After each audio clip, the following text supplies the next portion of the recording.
Good morning, good morning, good morning. It is indeed my pleasure to welcome you to another episode of Untomoto. For those of you who don't know, Untomoto is Igbo Nigerian word that means words of wisdom that I share with you to add to your repertoire. I am Dr. Wonyo Husimari and I am your host. It is indeed my pleasure to have you here today. And if you have not been a part of the show before, I'd ask you to please continue to show up here and subscribe to my channel if you haven't done so already. I am excited about the discussion today, and I chose this because this is something that's going on in my country, Nigeria, and I'm very much involved. But I must admit, I didn't used to be very involved in politics in Nigeria. I hate to say it, but it's sometimes the wrong person is selected, and it doesn't matter how the people vote. We always seem to have the person that they want to become president, other than who we pick. So some people start to get a little bit nonchalant about the whole process and don't believe that things will work as it's supposed to work. For my part, not being engaged, I really didn't know anything. Well, I didn't know. I heard certainly that we're having an election. We all know that.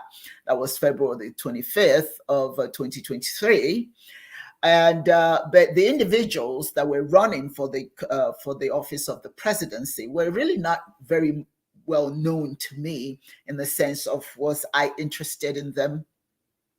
Until one day I was invited by this group, a WhatsApp group, and I don't want to call out the name of the WhatsApp group because I'm not sure if they really want me to identify the group. But nonetheless, I said, what the heck, I figured I could seize this opportunity to learn a little bit more about what's going on in Nigeria in terms of the elections. And it was there that I started learning about this gentleman, His Excellency Peter Obi. Initially, I thought, oh, how cute, but I just started hearing more and more and more about him, more videos. And I started seeing the excitement of the people, started seeing the songs being written for him, and more information about what he did as the governor of Anambra State. I thought that was absolutely fascinating. And I got more and more and more engaged. And I saw how Nigeria, the youth, actually came out in full force for him.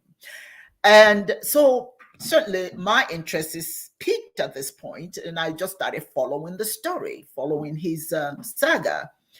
And what I found, is it's not so much what he did as the governor of Anambra State, and he did quite a bit. He certainly turned the state around. But for me, it was just how people felt about him. You know how you have a leader who may be a good leader, but it's not just so much what they did that's fascinating. It is how they make the people feel. And because of the way the people feel, it does impact how successful that person will ultimately become. And more and more and more and more and more people are just falling in place, following this gentleman. And being here in the United States, there were lots and lots of gatherings, lots of meetings, lots of invitations to him to come and speak to those of us in diaspora.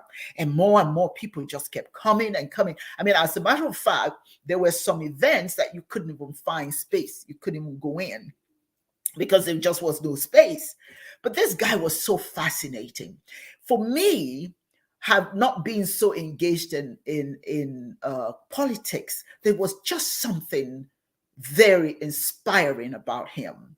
His honesty, being a gentleman, not being too inclined to be boastful, but certainly directing the young people and telling them what to do, how to become winners in this game of politics.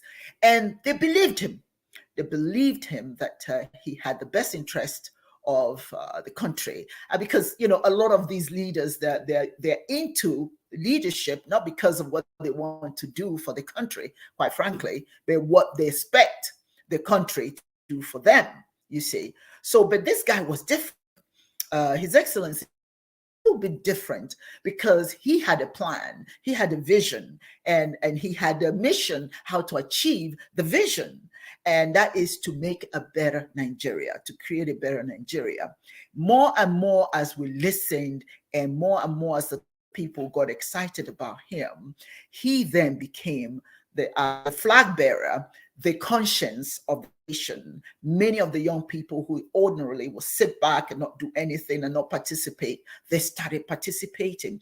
And very honestly, many of us who were not engaged initially started getting engaged.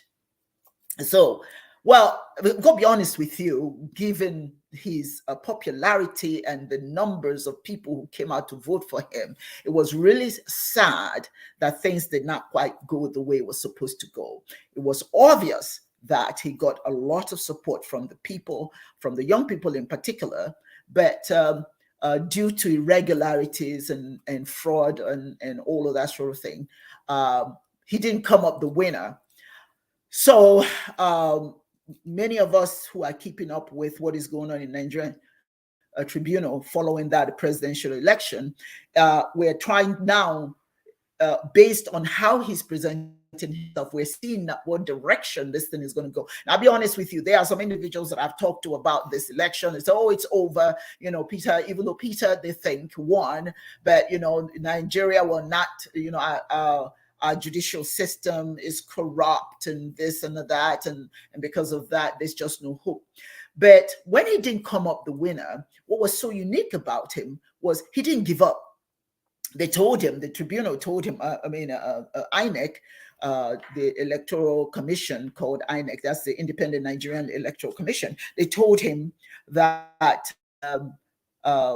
if he didn't agree with the fact that Bola Tinubu, who was selected, well, people are not saying that he was elected, they say that he was selected by INEC, the Independent Nigerian Electoral Commission, that if he's not satisfied with what happened, he should go to court. Okay, certainly Mr. Peter Obi protested, and lots of the people, his supporters, called the obedience. You know, they could pinpoint, there were videos, lots and lots of videos of voting irregularities. But in spite of the fact that the chairman of the Electoral Commission was being told about all these irregularities, ballot boxes being stolen, people being beaten and hurt, and a lot of the chaos and the process that was supposed to be used to make sure that this was a fair and clear election was not happening. But it seemed like INEC was so confident that nothing will happen of this. They dared Peter Obi to go to court. And that's exactly what he did. He's in court now.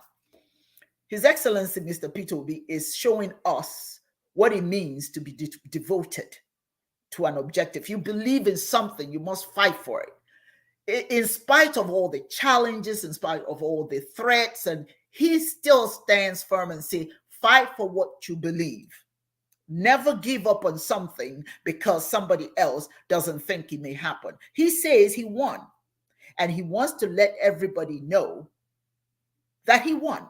The PDP flag bearer, Atiku Abubakar, is also in court seeking to nullify the emergence of Tinubu as the winner. It is fascinating to watch the proceedings and the litigations in court, what's going on. Peter Obi is, I'm telling you very honestly, he is so laser focused on proving to his voting bloc the obedience and the nation as a whole and the curious world, quite frankly, that he won. And he said that he's going to prove it. He's not in there to just argue his case. He's in there to prove that he won. He truly does have many things going for him, lots and lots of evidence that he's providing in court. And also, he also has the 25% requirement to win the presidency in the Federal Capital Territories, the FCT. Because you see, all the other states in Nigeria, they all have governors, but the FCT, the Federal Capital Territory, which is where the capital of Nigeria, they don't have a governor. So the president literally becomes the governor of the FCT, and he must have 25% of the votes of the people for him to assume that role. But only Peter Obi met this constitutional requirement. So here we're talking about the Constitution. If a person doesn't have that as required by the Constitution, how then is that person the president? Okay, so Peter Obi knows that. He knows that that particular requirement of the Constitution, okay, he has that. So when he said, I will prove to you that I won, he already had that in the pocket, because that is not something to be argued with or argued about. That is the Constitution of Nigeria. You must achieve 25%. So he's got that going for him. But then again, he has the love of the people. People knew that he won. At least those who supported him, the obedience, know that he won. There was so much evidence showing that something went wrong, because we were promised something different. INEC promised Nigerians that this is going to be perhaps the most effective election, because it's going to be based on IT technology. It promised, and as a matter of fact, the chairman of INEC had lots and lots and lots and lots of interviews where he continued to say, you've got to trust us, trust that everything will go well, all the results will be accurate, etc., etc. Well, that's not what happened, and that's what they're in court to prove, that INEC purposely did things to ensure that the true winner did not win, which is Peter Obi, as far as all the evidence is showing. Now, perhaps something else may come up to prove different, but what we've got going right now is a matter of proof. It doesn't matter who you voted for. If your focus is on finding out the truth, then you've got to be honest. You've got to be honest about what's going on. All right. But where some people have given up and they don't think nothing's going to come of this, Peter Obi continued. And as a matter of fact, in Nigeria should really be very grateful to Peter Obi. And what do I mean by that?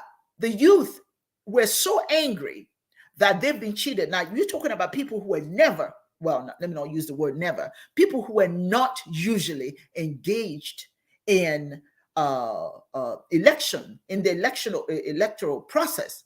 They came out by the millions. They told them to get their PVCs. They got their PVCs. That's their voting card.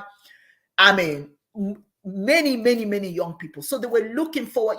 Can you blame them? When you live in a country where a lot of times it's the wealthy who has access to money. As a matter of fact, it got so bad during the election that they switched the currency right at the time of the election. And so you got a lot of people who didn't have money. You couldn't even go to the bank and get money. There was so much suffering. So for the young people to have a better leader, somebody who cares about the people, was really so important to them. Now, a lot of politicians have a tendency to bribe people to get votes. But this time, Peter Obi did not do that. He would not accept bribe, nor did he give bribe. And some people thought he was stingy because of it. But he says, this is your country. Reclaim your country. You're not reclaiming it if I have to bribe you. If you believe in this country, then you have to do right by the country. But you should not accept money to vote for people who are not going to help, who will ultimately keep you where you are. So Peter Obi did not bribe anyone. The millions of young people who came out for him, it came from the heart. Like I said earlier, it isn't what you do, it's how you make people feel. He gave these young people hope. I mean, everybody, it was just Peter Obi, Peter Obi, Peter Obi, Peter Obi, Peter Obi, because this gentleman gave them hope. He was not highfalutin, if I may use that expression. He did everything on the down low. He was very, just like a regular guy. As a matter of fact, when you see him going to the airport, he carries his luggage. He opens his own car door. He's a millionaire. He's very wealthy. But what he was concerned was not to come into Nigeria and take Nigeria's money. That's not what he was interested in. He was interested in building a new Nigeria. He said a new Nigeria was possible. But what was he saying that a new Nigeria was possible for? Because of these young people who have struggled, who have suffered, many of them going to school, they come out, they can find jobs. So his thing is a new Nigeria is possible for these young people. After all, they're going to be the future leaders of this country. But you've got to give them something to work with.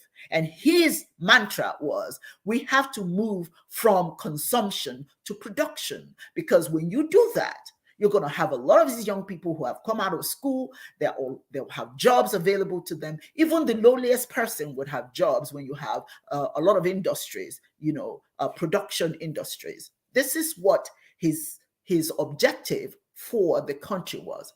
So when he didn't get the result that he should have gotten, he didn't give up, because he knew that the truth will come out. And that's one thing about the truth. You shine the light on the truth, it will come out. I don't care how much you try to hide it. And oh boy, what has been done to hide it? Threats, everything. We'll kidnap him. We'll do this and that. But every time Peter Obi was quiet, he was not aggressive in his presentations. He was always calm. And the whole idea is to make sure that the young people did not panic to the extent that they do the wrong thing. There has been so many of them during the election who have been hurt. He didn't see a need for anyone to be hurt over something that he understands can be managed, something that will change, because the law is the law. It will be presented in such a way that the court system, whether they are they're corrupt or not, whether they've been bribed, because rumor has it that such a thing happened. Well, we don't know that. Well, if that's the case, when you have the information in front of the court, they're either going to proclaim the truth, and if they don't, then we do know that yes, indeed, there's some level of corruption here, because the truth that's coming out, we all saw it. It's not even something. We saw the videos, the destruction of ballots. We saw all of that. We saw the individuals getting hurt and being discouraged, So what's going on now is that the proceedings in the court is so fascinating. First of all, he's been able to maintain calm amongst the obedience. Now, that's not to say that they didn't have moments that these young people wanted to take to the streets. They were that angry. They said, this is not happening again. But he says, we're not going there. We are going to be calm. We are going to take it easy. We are going to just let the system work, even when the people did not believe that the system will work. Peter Obi says, no, it will work. Because the way he's going to present it is not just to just talk about it. He's going to go in there and show the court the truth. You know what they say, the truth shall set you free. Yes, indeed. Yes, indeed. He can prove it. And he's doing just that. Peter Obi is not in court with simple little things. He has boxes and boxes and boxes of evidence that he's bringing to court. He's just piling the evidence, and most people, even the judges and the lawyers, they are just kind of overwhelmed by the information. Just yesterday was so fascinating. Yesterday he brought 2 large screen televisions to play videos, and all the APC and the INEC who are being sued, obviously, all they can say is objection. What are you objecting to?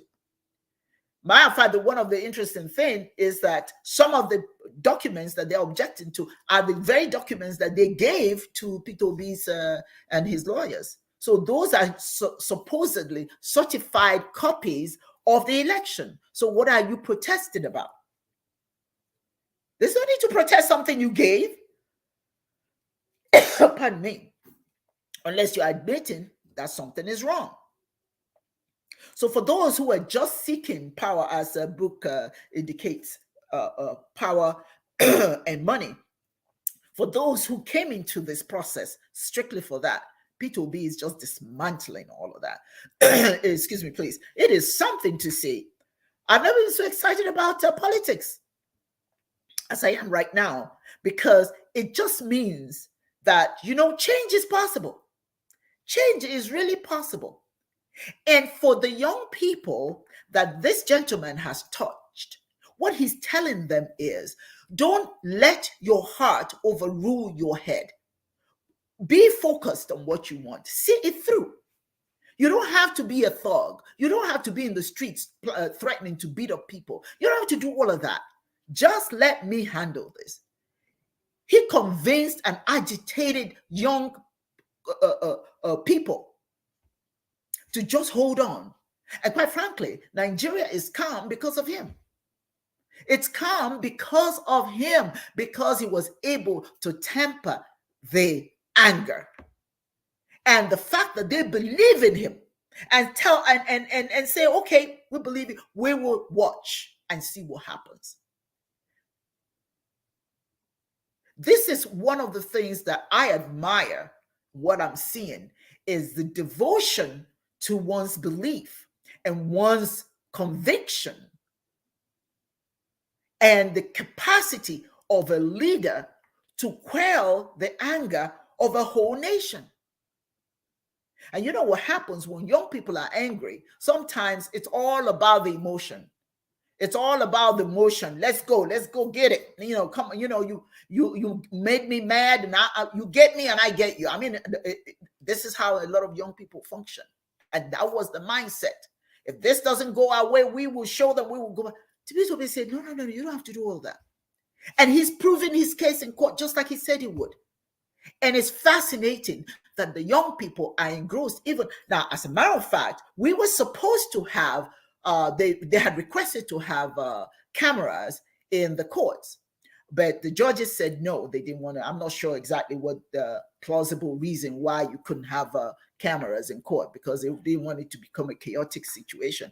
Well, so far, Peter Obi has managed to bring the videos into the court for the judges to see what has happened. And IT specialist, this man is not playing. At least as far as he's concerned, I am going to present the truth.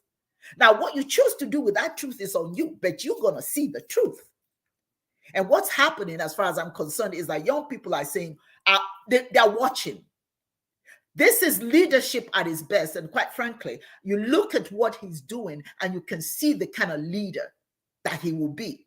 Had he been put in that Aso Rock, had he become the president, he would have been an amazing president. We still believe that if truth reigns supreme, that this gentleman will become the president of Nigeria.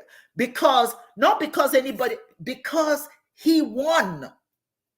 Because he won. You can't take somebody's mandate and ask the country, oh, let's get along. Like it's being propagated right now. Let's just get along. Let's not get mad at each other. Let's just get along. It's all about Nigeria. Let's all come together. Come together what? Under the banner of lies? Under the banner of deception? No.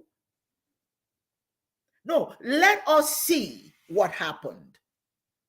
Because it's not a matter of, okay, we've learned our lesson, that next time it's not going to happen again. No, it will happen again. I guarantee you that. If nothing happens at this time, if nobody's held responsible for this sham called an election, it's going to happen. It's going to keep happening. And then the worst part of it is, how do you convince anybody? How do you convince these young people to go out and vote again? When something as obvious as this election, something that's so obvious that they know who won, but that person is not the winner. How do you convince them to return? How do you convince them to vote again? There's an African proverb that says, that means that we hold on to something that is the truth that we can see. What we can see as the truth, that we hold on to it. We don't let it go and hope for another truth next time. The truth of the matter is that this gentleman won. He won. Let's all be honest about it. Okay, so he's in court and he's proven it. He's proven it in court. And my as a Nigerian, what I'm saying is, all of us who believe in truth, Just watch. Just pay attention. Just read and find out what's happening. Don't give up. If indeed he's not successful, then you can start talking about plan B. The plan A right now is to let him go through the court system, because we are told that the court is responsible for assessing the grievances of Nigerian citizens and making decisions based on evidence. So this man is trying to show us as Nigerians, this is how you do stuff. You don't have to be, and I'm so proud of the Labour Party, because this party is showing that you can do things without anger. You can do things without, throwing fits. You can do things.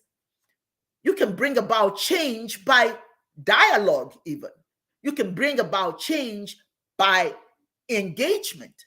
You can bring about change by standing firm on your conviction. There's no need for heads to be blown. There's no need for any body parts to be shattered. There's no need for that. Just let's follow the process. And one of the things that's fascinating about his position is he is not fighting who won, if Tinubu won or Atiku Abubakar won or all that stuff. His argument is the process. Did we follow the process? Did the election follow the process? Well, evidently not.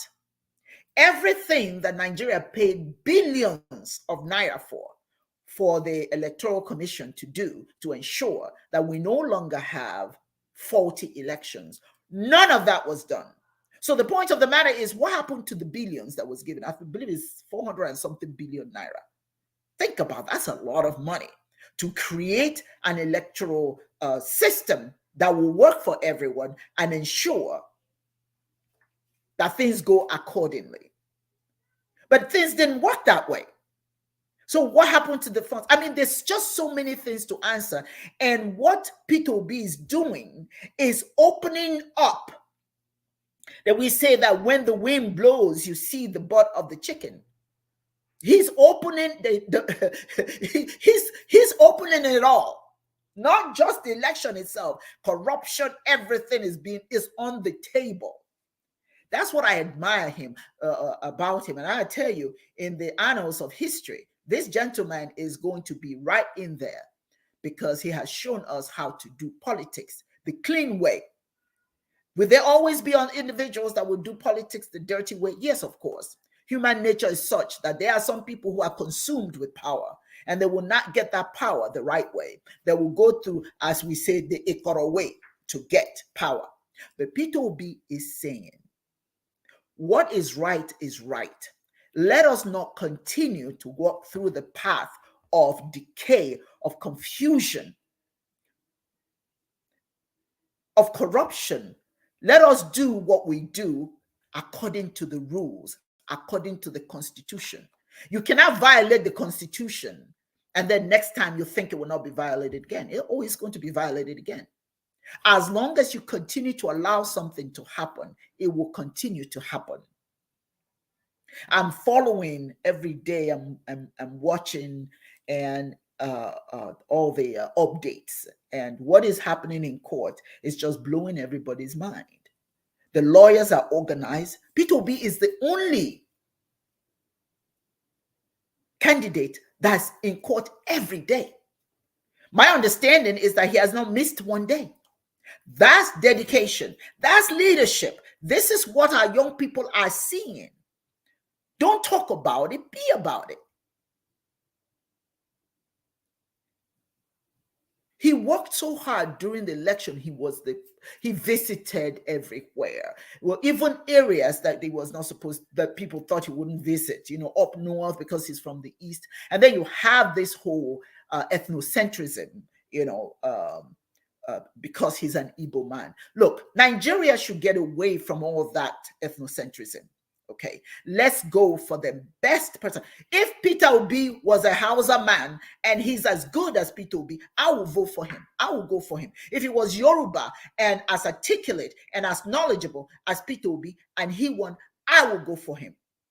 We need to not focus on the on the tribe of the individual. We need to focus on what that person can do, because that's how we attract the best of the best to Nigeria.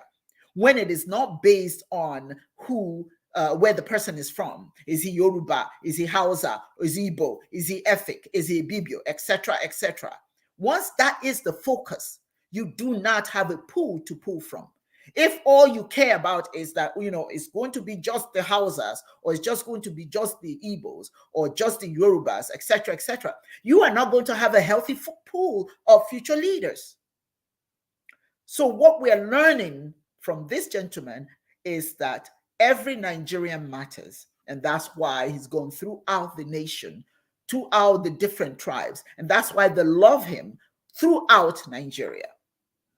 Is he going to be successful in reclaiming his mandate? Well, to the benefit of Nigeria, that should be the case. That should be the case, because his roadmap, what he has laid out as foundational principles to take Nigeria from where it is today to a new place, is critical. If Peter Obi, now what just happened, the first day of the new president's president in office was chaotic.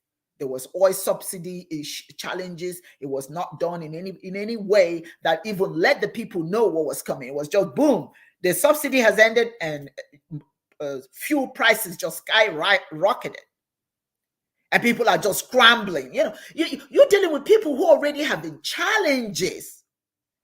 Then now, when you have gasoline that used to be like about 190 something naira per liter, then it jumped to 500 per liter.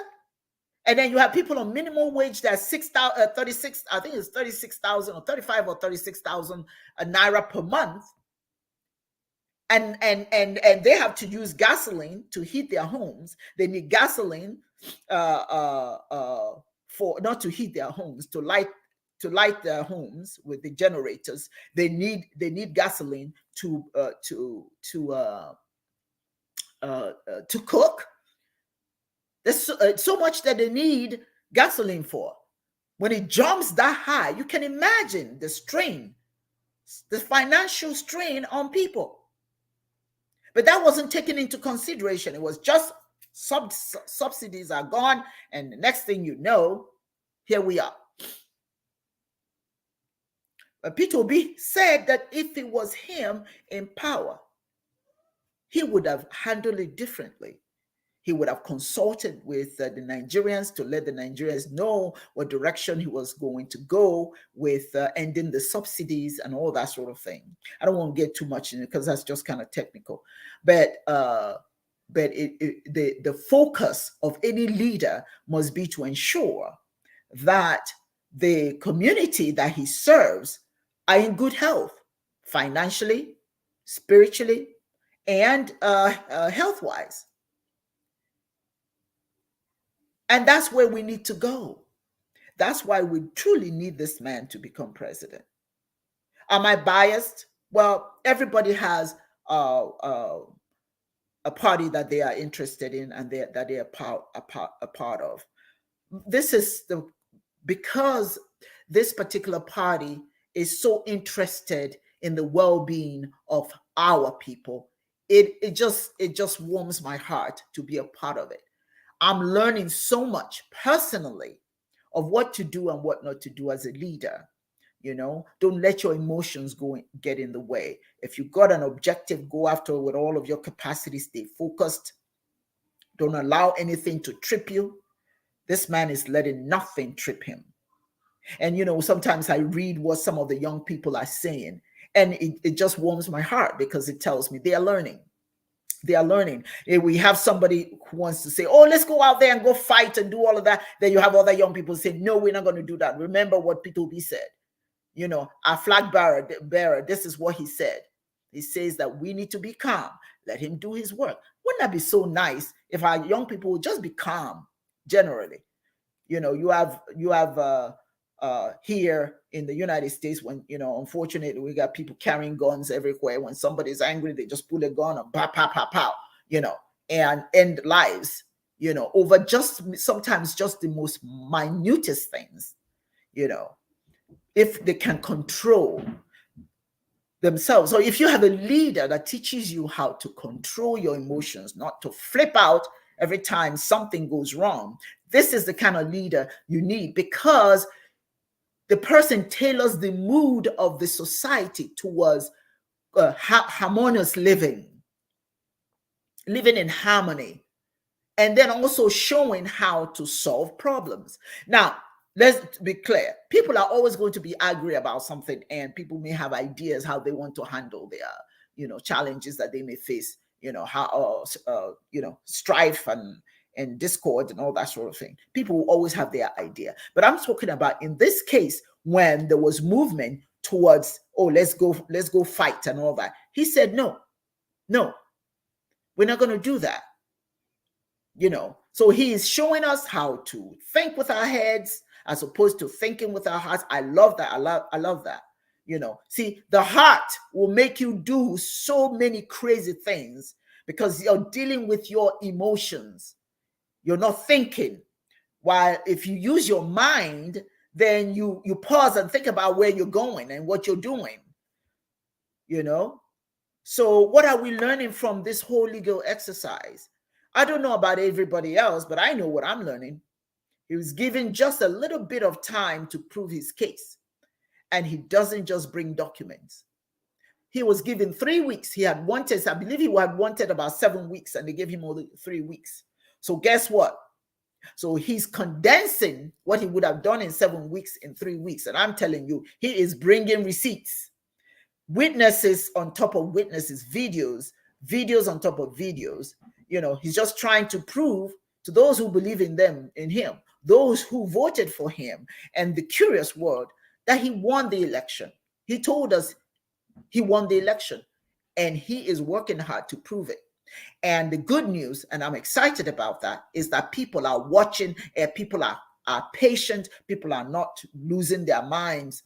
It's not so much that we voted for him. Well, I don't live in Nigeria, but if I did, I would have voted for him. It's not that so much that they voted for him and he's going to win for them, but all he's doing for me is that he's showing the kind of leader that they voted for. A calm man, a considerate man, a thoughtful man. In other words, his leadership is going to be different from what we've been seeing.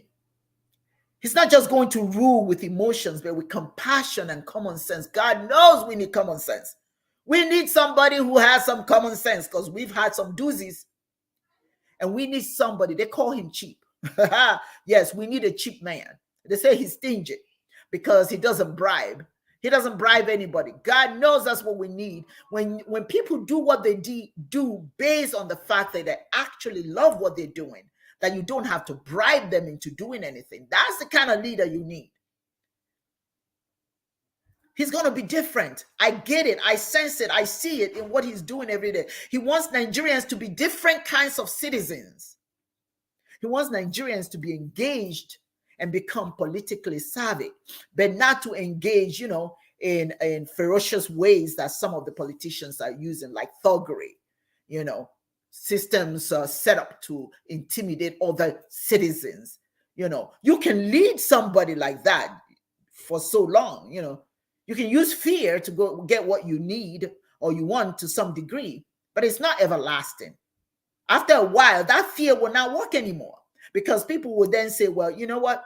What do I care? What do I have to lose? Ultimately, what happens is that people will now say, no, enough. An eye for an eye. They do what they think they have to do.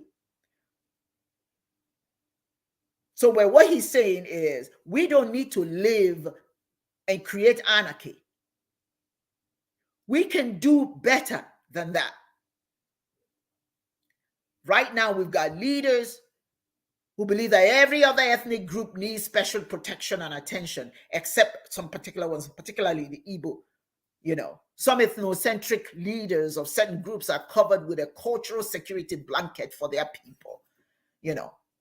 This security is more important and written in high heavens for everyone else, but for others. See, we don't need politicians who cause us to hate each other because of our diversity.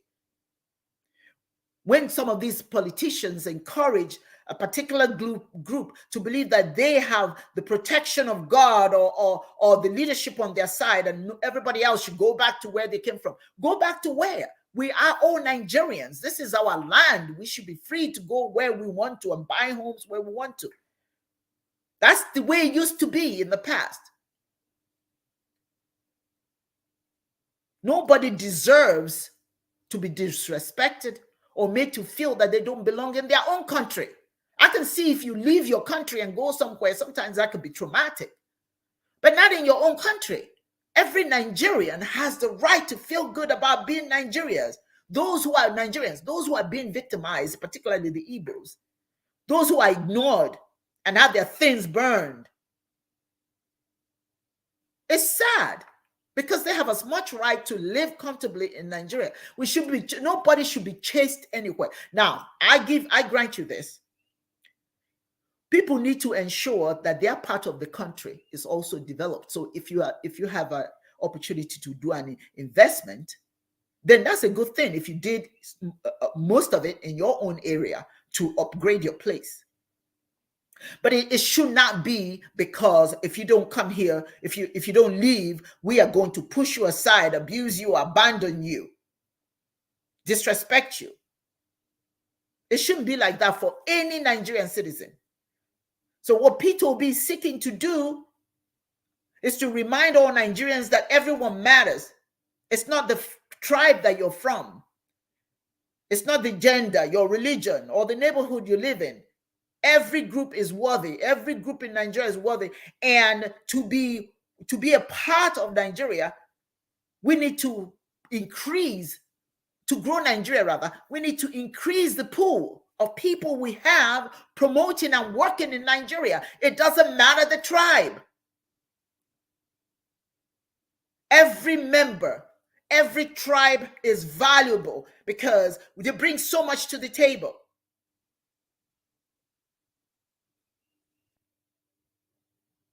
Because all of us have skill sets that if we brought to the table for Nigeria and constructively use our diversity, Nigeria will be precious. The Nigerian story will be awesome. Do I support Peter Obi? I support any leader that proves to me that they understand what they're doing. Peter Obi has shown that. He's really teaching us the kind of president he will make. Not one that's so determined to win or be in the right, but one that says that everything has a process and no matter what it is, to follow the process and see where it leads. And that's him. He's more interested in the process because if the process is abused today, it will continue to be abused over and over and over. So that's what he's saying. Let's see what's the process in line with what we were told that it would be. If we just react to everything in the moment, we may not even have all the information that we need to work with because we are so focused on being right that we see pieces of the puzzle, but not the whole picture. That is a leader. Any leader that makes you think like that, any leader that makes you think, hey, I'm proud to be a Nigerian. I'm proud to be a Nigerian. We are one Nigeria. Now, there are some people that want to see Nigeria broken up. Well, for my part, we have so many resources. We need to pull that together. We don't need to break that all up.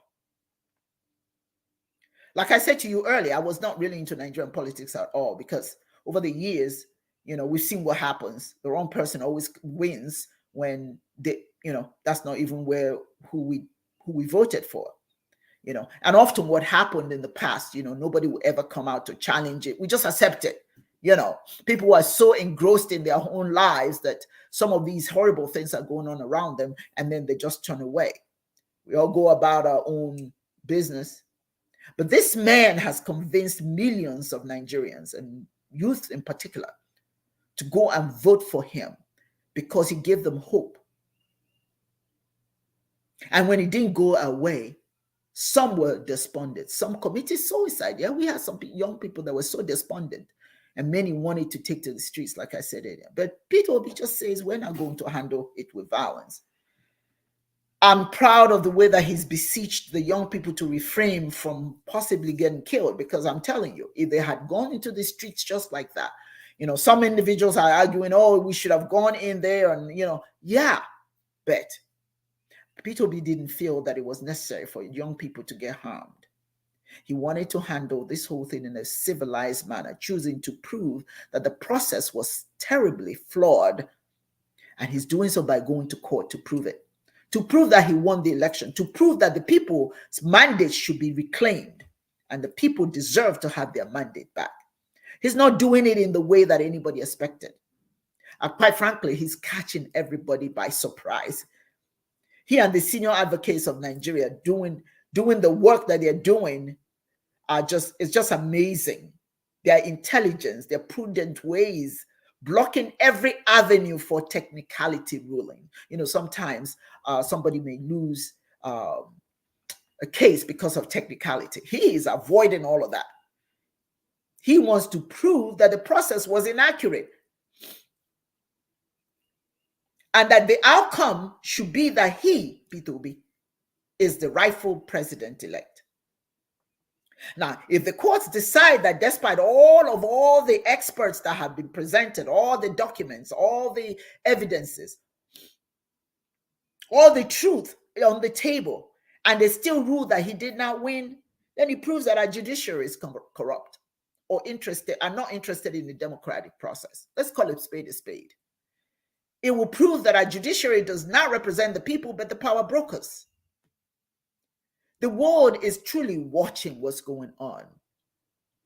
But I'm just saying, for my part, I see a person who's going beyond expectations, who won an election according to the records, and is coming out and trying to teach us Nigerians how to be better citizens, not to be caught up with leadership shenanigans, do the right thing, fight for what we believe. I am so proud of this gentleman. Nigerians should not follow money to rule their heads. We've done that for so long. People are bribed to do the wrong thing, voting for individuals that give you a few little dollars here and there. And after a while, your money runs dry, but you've already put them in office and they continue their shenanigans. I'm proud that during the election, Peter Obi showed that love conquers all, that love of nation should supersede love of money. He didn't give money, even though they, called him all kinds of names, being stingy and all of that. He didn't care, because what he believed in his heart and what I believe in my heart, and many of the people who voted for him, is that Nigeria belongs to all of us. And it's going to take all of us to make sure that this new Nigeria we're talking about becomes a reality. But it's not going to happen if somebody throws a few little donuts on the floor and we scramble to pick it up, and then we don't do the right thing. He never threw money around. You know what I'm learning? When I go to Nigeria, I'm not going to be inclined to bribe people. I'm not. And as a matter of fact, I started doing that. I don't want to bribe you, because bribing you is not bringing out the best of who you are.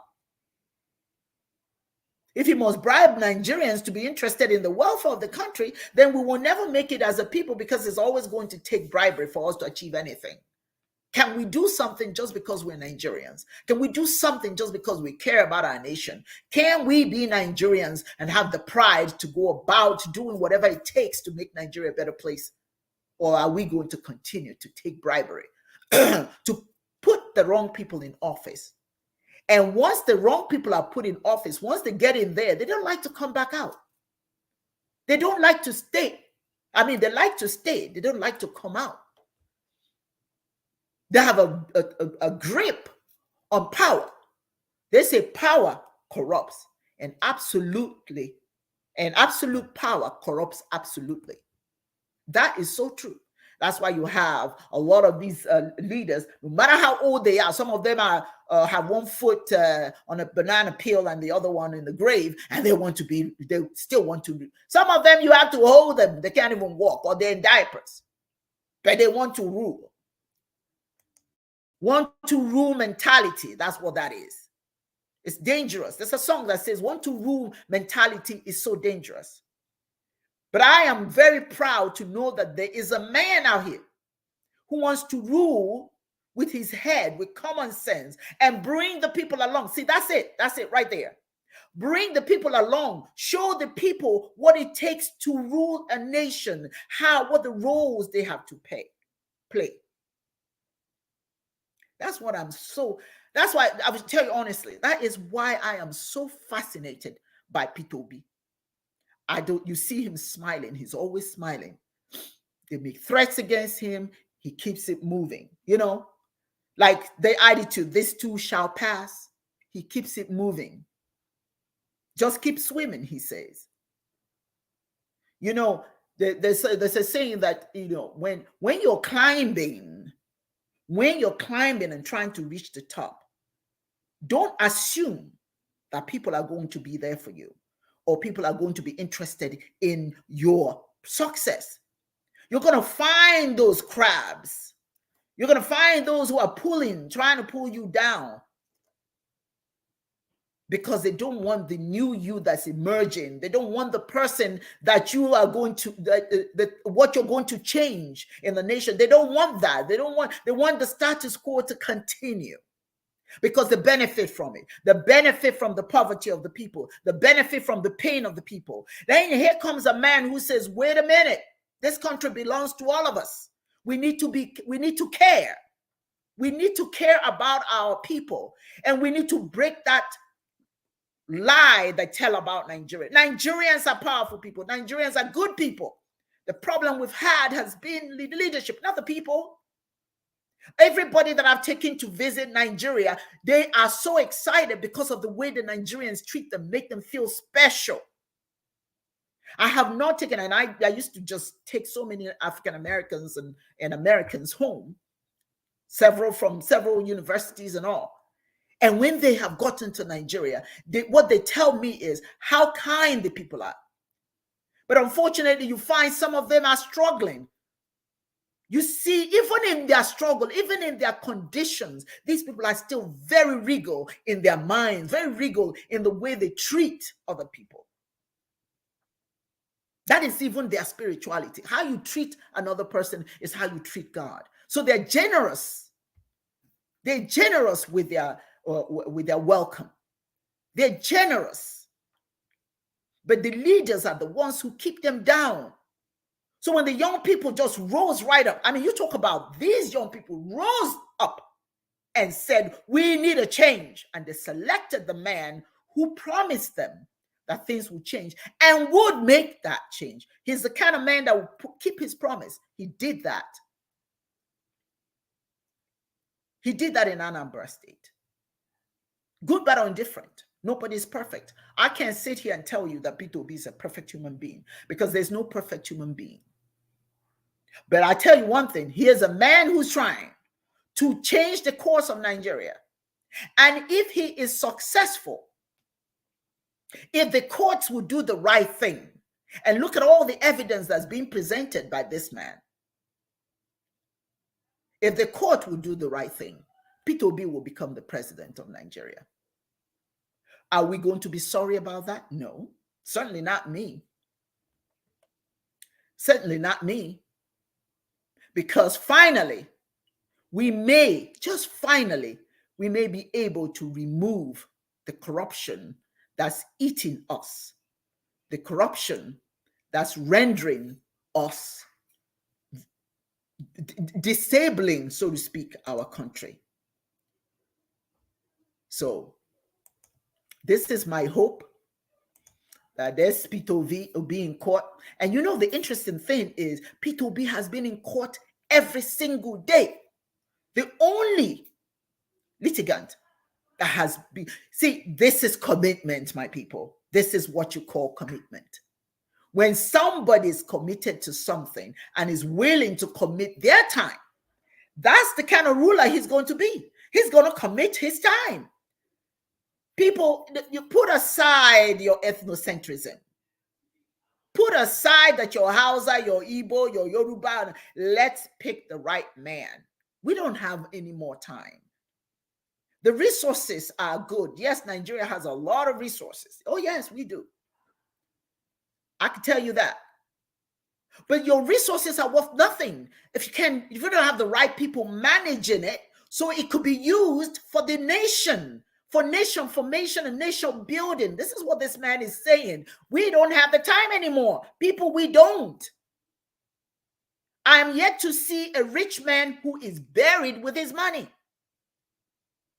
People who are scrambling to get whatever they can and abuse even the Constitution for a few little dollars here and there. The day you die, trust me, you will be in a suit or a gown, a pair of shoes. Maybe if you're lucky, they put a tie there, but that money ain't going with you. That money is not going with you. The life you live here, the legacy you leave for future generations of Nigerians is what's going to carry for generations your name. So for my part, I think that we have found a great leader, and I just hope that the truth shall come forward, that finally Nigeria can breathe a sigh of relief. Finally, we don't have to be ashamed to call ourselves Nigerians. Finally, many of us can go back home. Finally, our children will go to school, and after they graduate, they will find work, because we've moved from consumption to production. It's as simple as that.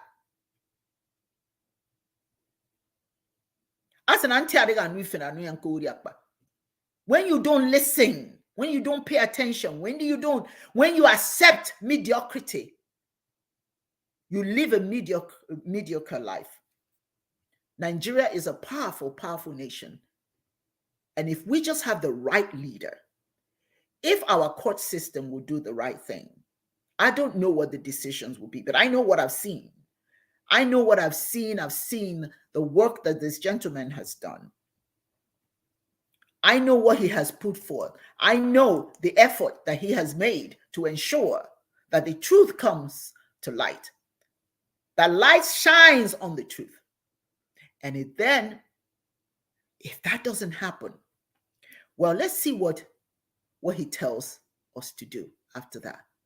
But because I don't believe that Nigeria is willing to continue on the path that we're on. God has been kind to us to find somebody to care about the Nigerian citizens. We cannot continue to suffer. We cannot continue to allow our people to suffer. It's cruel. It's unholy. And for those of us who run up and down the church to proclaim that we are holier than thou, when you don't care about your people, there's nothing holy about you. Don't even waste your time. Stop going to church because God's not listening. I think that this gentleman, hopefully, will reclaim his mandate. I truly, truly hope that he reclaims his mandate. So we'll just see what happens. But for my part, I personally appreciate Peter Obi for directing the young people in a manner that not only saves their lives, but prepares them to become future leaders of Nigeria. These are my thoughts today on the Indomodu Show. Remember that you're never too old, too young to learn something new. So keep your ears open, your eyes open, and be prepared to add more new information to your repertoire. This is Dr. Wanyo Hosimiri, and I ask you to please keep hope alive. Never give up. Even though it seems like it's dark, the morning will always come. Thank you for joining me today, and I look forward to seeing you next Saturday. And so it is.